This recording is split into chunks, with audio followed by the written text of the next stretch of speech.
Now I call upon Dr. Reshma Padmaram, veteran retinal surgeon from Al Salarma, Perindalmanna, to talk about retinal causes and management in unhappy 6x6 N6. I think the focus will be more on prevention rather than the treatment because the patient already has 6x6 N6. Over to you, Dr. Reshma. Thank you, sir. So, a very good afternoon to all of you. I'm really sure that you are having a wonderful IC session over here by the lead anterior segment surgeons in Kerala. Mine is, the topic should be other way for me, like happiness in VR surgery, but now I'm dealing with unhappy 66N6. 66N6 is definitely not in our dictionary. So, anyway, I thank for the opportunity. I thank all of my co-authors, the chief instructor, and also KSOS for giving me this opportunity. So, as we all know, the impact of any medical intervention should be on a patient's quality of life rather than quantitative values like 6 and 6. Let's see the normal posterior segment changes in cataract surgery. Studies say that phacoemulsification with high infusion pressure can change the vitreous lens interface, and positive Burger space is a biomarker for this change, and the incidence is directly related to the infusion pressure used. Studies say that there is a decrease in total retinal thickness, volume, and most retinal layer thicknesses at the first postoperative day visit, then increasing at week 1, month 1 and 3, and relatively decreases at month 6, although it doesn't return to the preoperative levels.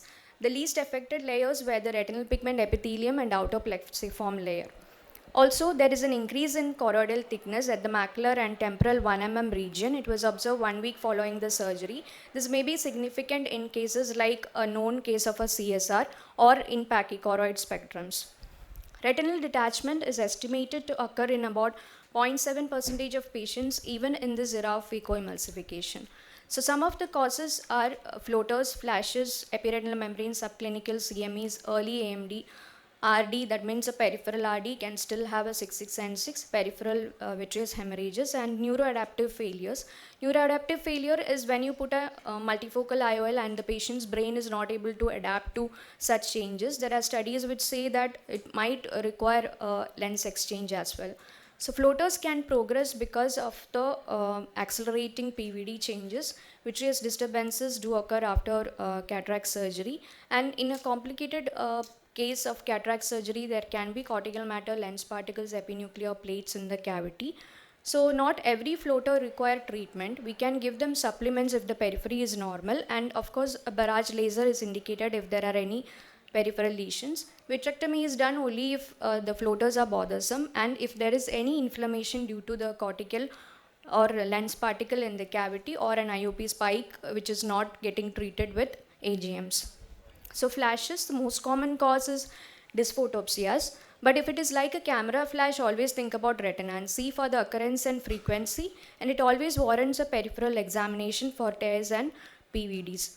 So whether it is pre-op or post-op, I always tend to call my patients 1 month after the presentation of any flashes or floaters.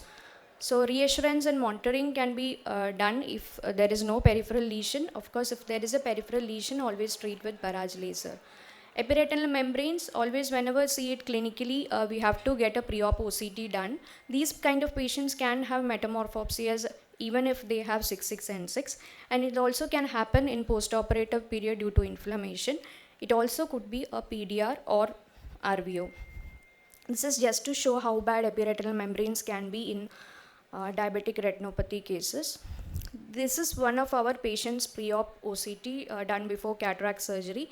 This patient has a 6N6, but still she is not very happy with the vision. This was not a premium IOL, it was a basic IOL only.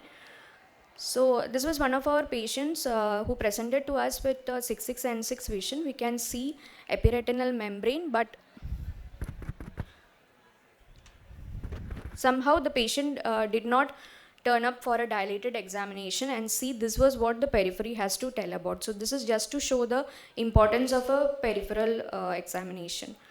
Subclinical CME, certain cystoid spaces can cause unhappiness, and also early AMDs, this kind of OCT picture if the patient has, they can have unhappiness even if they are 6N6. This is one of our patients, like 90-year-old gentleman who presented with a post-operative cystoid macular edema. This patient was not 66N6, but the media clarity is less because of the hazy cornea. We tried to treat with intravitreal triamcinolone, but it was not resolving. So finally, we had to implant Osodex. So with Osodex, the cystoid macular edema has come down. Why I have put this case is because it was a case of a chronic uveitis, but we did not do a pre-op OCT before cataract.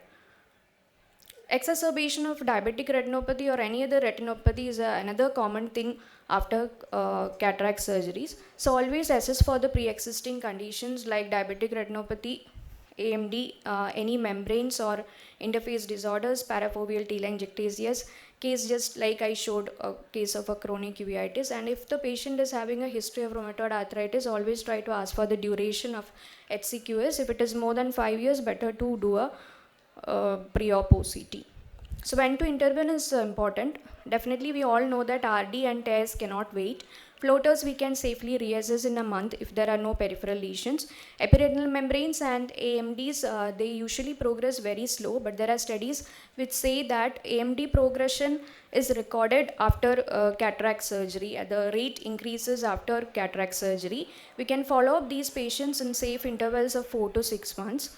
Cystoid macular edema, milder forms we treated with nepafenac drops, and if there is a significant edema, then definitely intravitreal triamcinolone and Osodex implants can be done.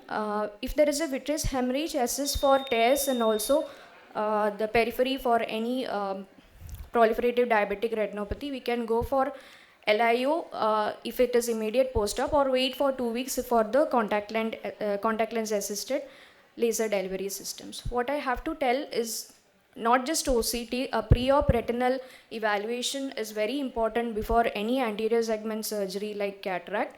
And I would suggest all premium IOL patients pre-op OCT should be in the panel of our pre-op workup. When to intervene, I have already told that. So this was a challenging topic for me to prepare, in fact. So if sir can, if you can add any points, it would be good.